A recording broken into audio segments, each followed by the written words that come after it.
TS Singhdeo पूर्व उप मुख्यमंत्री जब जब दिल्ली जाते हैं और वापस रायपुर आते हैं, एक बड़ी खबर निकलकर सामने आती है। आज भी कुछ ऐसा ही हुआ। टीएस सिंहदेव रायपुर पहुंचे और उन्होंने कहा कि प्रदेश अध्यक्ष की जिम्मेदारी के लिए वो तैयार हैं।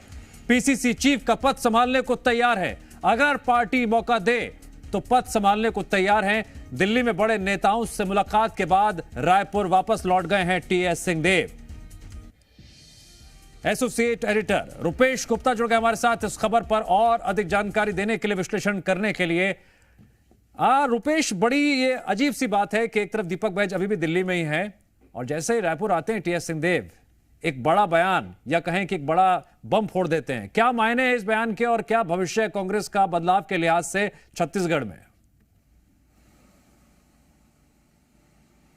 जी, सबसे बड़ी बात यह है कि प्रदेश अध्यक्ष को बदलने की जो चर्चा है वो विधानसभा चुनाव से चल रही है।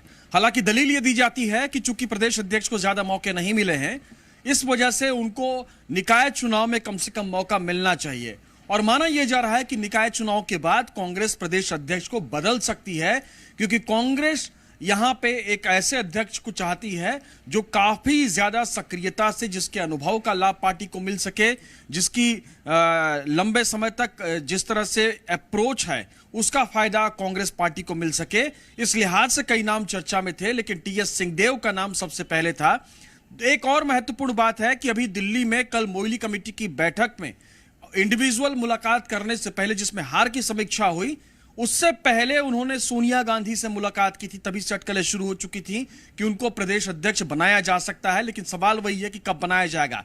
इस बीच में जो बड़ी चीज है कि उन्होंने अपनी इच्छा भी जाहिर की है कि वो अध्यक्ष अगर जिम्मेदारी मिलती है तो वो बनेंगे, यानी कि उनके बनने की संभावना है। इस बीच में खबर यह भी आ रही है कि पूर्व मुख्यमंत्री भूपेश बघेल को किसी राज्य का जिम्मा दिया जा सकता है, उनको महासचिव बनाया जा सकता है। हालांकि इसकी पुष्टि नहीं हो पाई है, लेकिन जिस तरह से 2 दिन बैठकों का दौर चला है उससे साफ है कि छत्तीसगढ़ में कांग्रेस में व्यापक तौर पर बदलाव हो सकते हैं। हालांकि ये बदलाव कब होंगे ये बड़ा सवाल है, क्योंकि बड़े नेताओं ने यह जरूर कहा है कि फिलहाल दीपक बैज को कुछ समय और अध्यक्ष बनाए रखना चाहिए, क्योंकि दीपक बैज युवा हैं, उनको ज्यादा मौके नहीं मिल पाए हैं।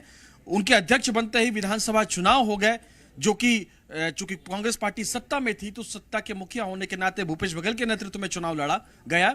और जो लोकसभा के चुनाव हुए उसमें काफी बड़े बड़े दिग्गज नेता थे, उनके पास वक्त कम था। लेकिन सवाल खड़ा यह होता है कि प्रदेश में किस तरह से कांग्रेस को फिर से खड़ा किया जाए, फिर से किस तरह से कांग्रेस पार्टी भारतीय जनता पार्टी का मुकाबला करे, क्योंकि 2 चुनाव में हार हुई है। और नगरीय निकाय के चुनाव बहुत महत्वपूर्ण है, क्योंकि पिछली दफा जब इनडायरेक्ट इलेक्शन हुए थे तो सारे नगरीय निकाय के चुनाव में कांग्रेस ने एक तरफा जीत दर्ज की थी। अब टीएस सिंहदेव के नाम के चर्चा के साथ कांग्रेस के कार्यकर्ताओं में किस तरह का जोश आता है, किस तरह के रिएक्शंस आते हैं, यह देखना होगा। लेकिन माना यह जा रहा है कि यह एक बड़े बदलाव की तैयारी कांग्रेस पार्टी में हो चुकी है। हालांकि चर्चा जो एआईसीसी स्तर पर मेरे सूत्र है वो ये बता रहे हैं कि 9 राज्यों में प्रदेश अध्यक्ष बदलने की कवायद थी, ठीक उसी तरीके से जिस तरह से उड़ीसा में चेंज किया गया, पूरी कार्यकारिणी भंग कर दी गई। लेकिन उसमें शायद मध्य प्रदेश और छत्तीसगढ़ को थोड़ी सी मोहलत मिल सकती है। 7 राज्यों में प्रदेश अध्यक्ष बदले जाएंगे और 2 राज्यों में थोड़ा सा रुक करके अध्यक्ष बदला जाएगा। तो ऐसी स्थिति में फिलहाल इंतजार करना होगा। और कहा यह जा रहा है कि फिलहाल हो सकता है कि कुछ समय के बाद यह बदलाव हो, लेकिन यह माना जा रहा है कि जिस तरह से टीएस सिंहदेव ने बयान दिया है तो उनकी संभावना काफी ज्यादा है। रुपेश, थोड़ा और गहराई से अगर विश्लेषण करने की कोशिश करें तो जरा पुराने दिनों में जाते हैं जब कांग्रेस की सरकार थी। उस वक्त 5 साल कांग्रेस को एक सवाल का सामना करना पड़ता था कि जो सीनियर नेता हैं, बड़े नेता हैं, वो एकजुट नहीं हैं। क्या यहां पर हाईकमान के सामने यही सबसे बड़ी चुनौती है कि इन दिग्गजों को ऐसे पोजीशन में रखा जाए कि एकजुटता दिखे भी और कांग्रेस प्रदेश एक साथ नजर भी आए? देखिए, जब से छत्तीसगढ़ बना है, बल्कि कांग्रेस जब से बनी है, तो सबसे बड़ी कांग्रेस की चुनौती यही रहती है कि किस तरह से बड़े नेताओं को एकजुट रखा जाए, क्योंकि जो नेताओं के बीच में मतभेद हैं उनकी खबरें बहुत जल्दी सामने आती हैं, उनके मतभेद सामने आते हैं और हर चुनाव के बाद यही बात निकल करके सामने आती है, जिसमें कांग्रेस पार्टी की हार होती है कि बड़े नेताओं के मतभेद का खामियाजा पार्टी को भुगतना पड़ा।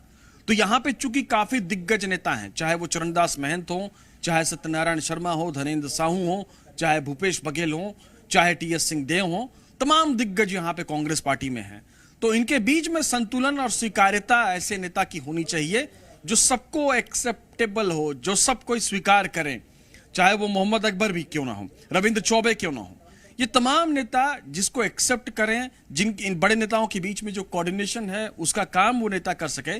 तो इस लिहाज से बहुत महत्वपूर्ण है टीएस सिंहदेव, क्योंकि टीएस सिंहदेव की जो छवि है वो सौम्य छवि है, सबको साथ लेकर के चलने वाले नेता की है।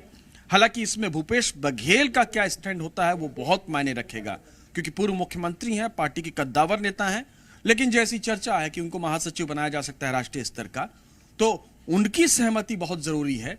टीएस सिंहदेव ने अपनी ओर से बयान जरूर दिया है, लेकिन बाकी नेता इस पर स्वीकार होते हैं, सहमत होते हैं, बाकी नेता को ये स्वीकार्य होता है कि नहीं होता है, ये अपने आप में बहुत बड़ा सवाल है। क्योंकि चरणदास महंत ने कुछ दिन पहले ये बयान दिया था कि अभी दीपक बैज को मौके मिले कहां हैं। तो मौके अगर नहीं मिले हैं तो जाहिर तौर पे मौके और देने चाहिए, ऐसा वो बयान के जरिए कहने की कोशिश भी कर रहे हैं। तो इस बात के मद्देनजर फिलहाल कांग्रेस पार्टी में बहुत कुछ चल रहा है, लेकिन वो फैसला कब होता है, कांग्रेस पार्टी का जो फैसला है उस फैसले का इंतजार हर किसी को होता है, क्योंकि फैसला जब होता है तब किसी को अपेक्षा नहीं होती है, और जब अपेक्षा होती है तो फैसला होता नहीं है। तो ऐसी स्थिति में फिलहाल इंतजार करना पड़ेगा, देखना पड़ेगा कि इस पर पार्टी कब निर्णय लेती है। रुपेश, एक और दिलचस्प सवाल है, टीएस सिंहदेव से आपने कई बार सवाल भी किए हैं और इस वक्त हमारे साथ खुद टीएस सिंहदेव जी जुड़ गए हैं। टीएस सिंहदेव जी, बहुत बहुत स्वागत है आपका जी मध्य प्रदेश छत्तीसगढ़ में। जी नमस्कार दिव्या जी। सर, क्या आपको हम एडवांस में शुभकामनाएं दे सकते हैं या बधाई दे सकते हैं? क्या ये पीसीसी चीफ के पद को लेकर बड़ा एक कंफ्यूजन भी है, आपने जो बयान दिया है क्या उसमें संदेश है? उसमें मीडिया के साथी अगर ऐसा सवाल पूछेंगे कि आपको कोई जवाबदारी मिलेगी तो आप लेंगे कि नहीं, तो मैं अगर कहता हूं कि नहीं लूंगा मैं, तो मेरे को किसी जिम्मेदारी के लिए पार्टी कंसिडर ही नहीं करेगी। हाँ।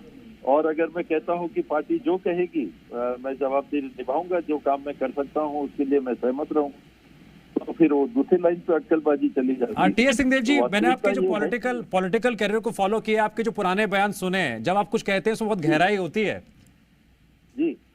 तो इस लिहाज से तो एक संदेश पक्का सा लग रहा है कुछ। मेरी जिनसे भी बात हुई है मैंने यही कहा है कि मैं पीसीसी में कोई चेंज के लिए पक्षधर नहीं हूँ और उसके आगे संगठन के लिए उपलब्ध हूँ।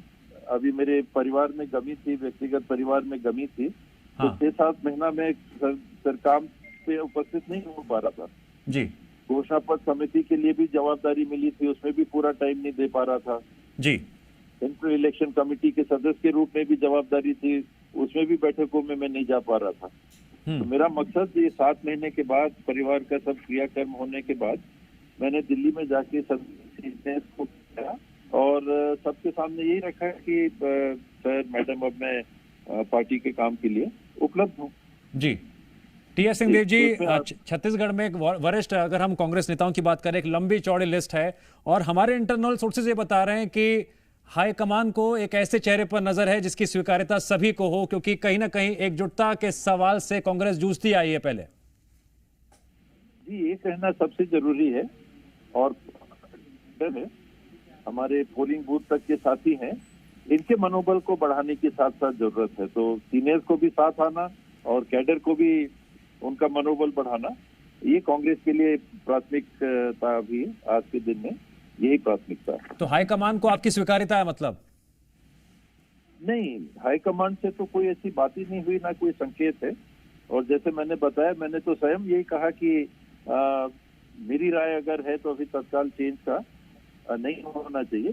कि जो हुआ एक लाइन से नया करने का निर्णय हुआ, मीडिया में भी और बहुत लोगों से हो जाता है कि सभी जगह चेंज हो।